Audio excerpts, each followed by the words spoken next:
నమస్కారం. ఈరోజు మనం ఒక ఆసక్తికరమైన అంశం గురించి లోతుగా చర్చిద్దాం. నమస్కారం.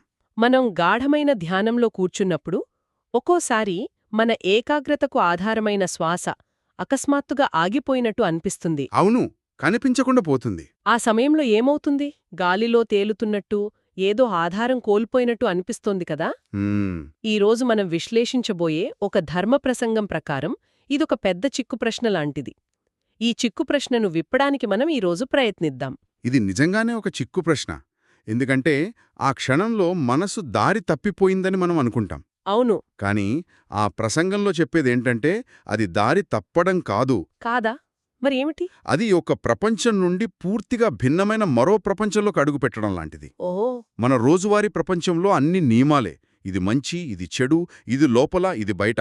ప్రతిదానికి ఒక హద్దుంటుంది. కరెక్ట్. కానీ మనం ప్రవేశించే ఆ కొత్త ప్రపంచంలో ఈ నియమాలు, ఈ హద్దులు ఏవి ఉండవు. అంటే మనకు తెలిసిన ప్రపంచం యొక్క నియమాలను పక్కనబెట్టి పూర్తిగా కొత్త నియమాలతో నడిచే ప్రపంచంలోకి వెళ్లడం లాంటిదా? సరిగ్గా. సరే, ఈ ప్రయాణంలో మొదటి అడుగు ఏంటో చూద్దాం. ఆ ప్రసంగంలో దీనికి ఒక అద్భుతమైన పోలిక వాడారు. అదేంటంటే, భూమి మీద గురుత్వాకర్షణకు బాగా అలవాటుపడిన ఒక వ్యోమగామి సడన్గా అంతరిక్షంలోకి వెళ్తే ఎలా ఉంటుంది? అంత తారుమారవుతుంది. అవును.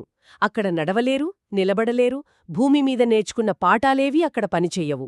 ఏవీ పనిచెయ్యవు. మన మనసు పరిస్థితి కూడా అచ్చం ఇలాగే ఉంటుందట. శ్వాస అనే గురుత్వాకర్షణ పోగానే దానికి తెలిసిన కొలమానాలు, పద్ధతులు ఏవీ పనిచేయని ఒక కొత్త ప్రదేశంలోకి ప్రవేశిస్తుంది. సరిగ్గా. ఆ వ్యోమగామి ఏం చేస్తాడు? కొత్తగా కదలడం, తేలడం నేర్చుకోవాలి. మ్మ్. అలాగే మనసు కూడా కొత్తగా ఉండటం నేర్చుకోవాలి. ఇక్కడ ఆసక్తికరమైన విషయమేంటంటే, చెప్పండి. మన పాత ప్రపంచంలో వేడికి వ్యతిరేకం చలి, లోపలికి వ్యతిరేకం బయట. కాని ఆ కొత్త స్థితిలో ఇవి వ్యతిరేకాలు కావు. కావా? కాదు, ఒకే అనుభవానికి ఉన్న రెండు కోణాలుగా కనిపిస్తాయి. వేడి కేవలం వేడి. దానికి అమ్మో వేడిగా ఉంది లేదా హాయిగా ఉంది అనే లేబుల్స్ ఉండవు.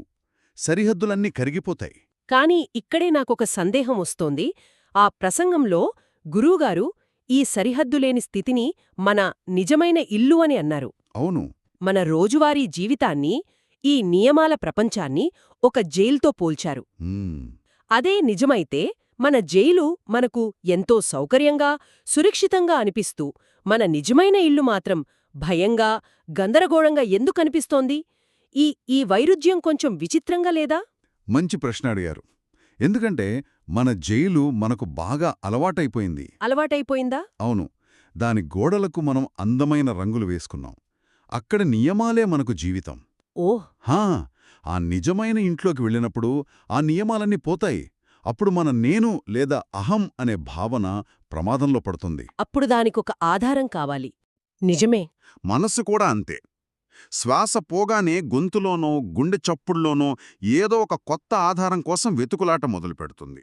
ఆ వెతుకులాట, ఆ భయం నుంచే మనసులో ఒకే ఒక్క ప్రశ్న మెదులుతోంది. సరే, ఇప్పుడు నేను ఏం చెయ్యాలి? ఇది ఎవరైనా అడిగే సహజమైన ప్రశ్నే కదా? సహజమైన ప్రశ్నే. కాని ఆ ప్రసంగంలో ఈ ప్రశ్నను ఒక చట్టవిరుద్ధమైన ప్రశ్న అని అన్నారు. ఒక్క నిమిషం. ఏమన్నారు? చట్టవిరుద్ధమైన ప్రశ్న? అవును. ఇల్లీగల్ క్వశ్చన్ అన్నమాట. అంటే అంత సహజమైన ప్రశ్న అది చట్టవిరుద్ధం ఎలా అవుతుంది? ఇది చాలా వింతగా ఉందే. అక్కడే ఉంది అసలు విషయం. అంటే తేరుకోవడానికి ప్రయత్నించడమే నేరమన్నట్టా? కరెక్ట్. ఎందుకంటే చెయ్యడం అనే ఆలోచన మన జైలుకు సంబంధించిన తర్కం. మన పాత ప్రపంచంలో మనమెప్పుడూ ఏదో ఒకటి చేస్తూ ఉంటాం. అవును. సమస్య వస్తే దాన్ని పరిష్కరించాలి, ఏదో ఒకటి చెయ్యాలి. కానీ ఆ స్వేచ్ఛా ప్రపంచంలో మనం ఏదో చెయ్యడం కాదు, అక్కడ ఏం జరుగుతోందో గమనించాలి. ఓ నేను ఏం చెయ్యాలి అని అడగడం అంటే స్వేచ్ఛా ప్రపంచంలోకి మన జైలు నియమాలను, జైలు ఆలోచనలను తీసుకుని రావడమే.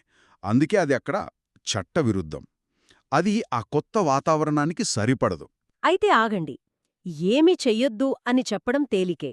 కాని ఆ భయంలో, ఆ గందరగోళంలో ఉన్నప్పుడు అది అసాధ్యమనిపిస్తుంది. మనసు కంట్రోల్ తప్పిపోతుంటే దాన్నలా వదిలేమని చెప్పడం ఆచరణలో ఎలా సాధ్యం? ఆ ప్రసంగంలో దీనికేమైనా ఆచరణాత్మకమైన సలహా ఇచ్చారా? ఇచ్చారు.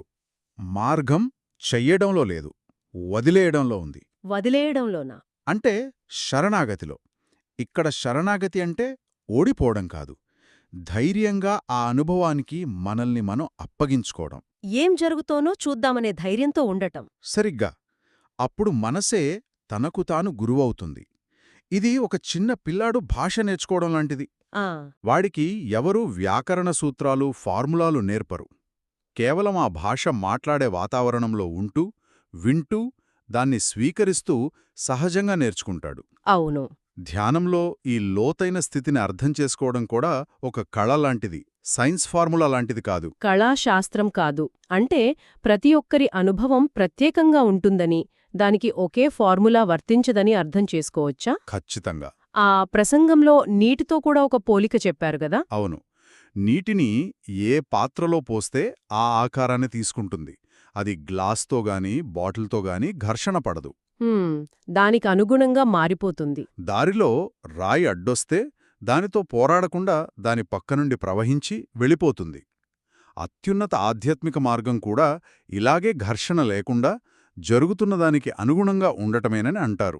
నేను చెయ్యాలి అనే పోరాటాన్ని వదిలేసి నీటిలా ప్రవహించడమే ఆ కళ.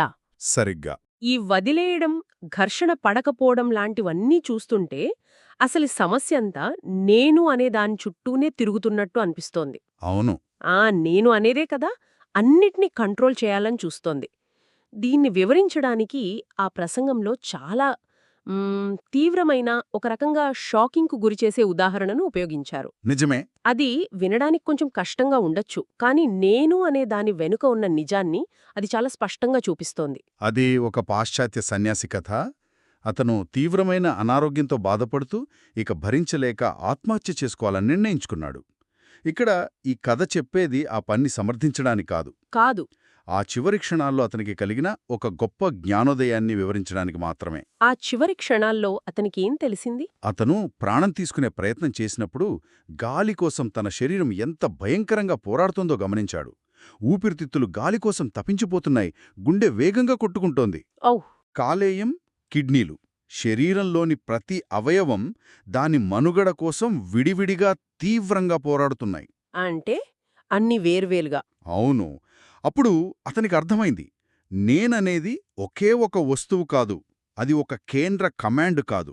అయితే మరి అది కేవలం ఎన్నో వేర్వేరు ప్రక్రియల కలయిక మాత్రమే అని. ప్రతి అవయవానికి దాని సొంత ఉనికి, దాని సొంత పోరాటమున్నాయి. నేను అనేది వీటన్నిటి మీద మనం వేసుకున్న ఒక లేబుల్ మాత్రమే. వావ్! ఇది నేను ఊహించని కోణం. అంటే నేననేది ఒక కంపెనీ సీఈఓ లాంటిది కాదు, అది కేవలం ఎన్నో డిపార్ట్మెంట్ల మధ్య కుదిరిన ఒక తాత్కాలిక ఒప్పందం లాంటిదా? మంచి పోలిక. ఈ ఆలోచన మనల్ని మనం చూసుకునే విధానాన్నే పూర్తిగా మార్చేస్తోంది. అంటే మనలో ద్వంద్వత్వం అనేది అంతర్లీనంగా ప్రతి క్షణం ఉంటుందన్నమాట. ఖచ్చితంగా. ఇక్కడే అసలు విషయముంది. ఒక చేత్తో చప్పట్లు కొట్టలేం కదా. కొట్టలేం. అలాగే మన ప్రతి అనుభవంలో కనీసం 2 విషయాలు కలిసి పనిచేస్తాయి. ఆ ప్రసంగంలో వీటిని రూపం అంటే ఫిజికాలిటీ మరియు నామం అంటే మెంటాలిటీ అనన్నారు. రూపం, నామం. దీన్నే తేలికగా అర్థం చేసుకోవాలంటే ఒక ఎర్రబంతిని ఉదాహరణగా తీసుకుందాం. ఆ గుండ్రంగా, ఎర్రగా ఉన్న వస్తువు రూపం. ఓకే. దాన్ని చూడగానే మనసులో ఓహో ఇది ఎర్రబంతి అనే ఆలోచన నామం. రూపం లేకుండా నామం లేదు, నామం లేకుండా రూపానికి గుర్తింపు లేదు. అంటే ప్రతి అనుభవం ఈ రెండింటి జత అన్నమాట. అవును. చల్లదనమనేది భౌతిక అనుభవం, అంటే రూపం. ఇది చల్లగా ఉంది అని దాన్ని గుర్తించే మానసిక ప్రక్రియ నామం. ధ్యానంలో ఆ లోతైన స్థితికి వెళ్ళినప్పుడు ఈ రూపం నామం జత కలవడాన్ని మనం గమనిస్తాం. కానీ నేను చూస్తున్నాను లేదా నేను అనుభవిస్తున్నాను అనే యాజమాన్య భావన లేకుండా, ఆ నేను అనే సెన్సర్షిప్ లేకుండా సరిగ్గా కేవలం చూడడం జరుగుతుంది, అనుభవించడం జరుగుతుంది, అంతే. సరే, ఇదంతా విన్న తర్వాత మనం ఎక్కడ మొదలుపెట్టామో చూద్దాం. శ్వాస ఆగిపోతే ఏమవుతుంది అనే ఒక చిన్న ధ్యానానుభవం నుండి మొదలుపెట్టి చాలా దూరం వచ్చాం. అవును, వాస్తవికత, స్వేచ్ఛ వంటి ఎంతో లోతైన ప్రశ్నల వరకు ప్రయాణించాం. తెలిసిన జైలు నుండి తెలియని స్వేచ్ఛ వైపు, చెయ్యడం నుండి జరగనివ్వడం వైపు, పోరాటం నుండి శరణాగతి వైపు మారడమే అసలైన మార్గం అని స్పష్టమవుతోంది. ఈ చర్చను ఒక ఆలోచింపజేసే ప్రశ్నతో ముగిద్దాం. ఆ ప్రసంగంలో ఒక విషయం ప్రస్తావించారు. ఏంటది? కొంతమంది తీవ్రంగా ధ్యానం చేసి శరీరం లేని కేవలం మనస్సు మాత్రమే ఉండే లోకాలలో, అంటే అరూప లోకాలలో పుట్టాలని కోరుకుంటారట. ఎందుకంటే వారికి భౌతిక శరీరం, దాని ఆకలి, రోగాలు, బాధలు అంటే అసహ్యం. ఓ, దీనికొక మంచి పోలిక కూడా చెప్పారు కదా. అవును. ఒక పేద దేశంలో ఉన్న వ్యక్తి అమెరికా ఒక స్వర్గమని, అక్కడ డబ్బు, కార్లు, పెద్ద ఇళ్ళు ఉంటాయని కలలు కంటాడు.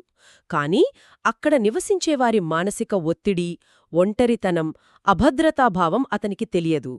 అతను కేవలం బయటకు కనిపించే భౌతిక సంపదను చూసి భ్రమపడతాడు. సరిగ్గా. దీన్ని బట్టి శ్రోతలు ఆలోచించడానికి ఒక ప్రశ్న. చెప్పండి, మన ఆధ్యాత్మిక లక్ష్యాలు కూడా కొన్నిసార్లు ఇలాంటివేనా? అవతలి గడ్డి పచ్చగా కనిపిస్తుందన్నట్లు ఆ ఉన్నత స్థితిల గురించి, ఆ అరూప లోకాల గురించి పూర్తి అవగాహన లేకుండా వాటిని అన్ని సమస్యలకు పరిష్కారంగా, ఒక స్వర్గంగా ఊహించుకుంటున్నామా?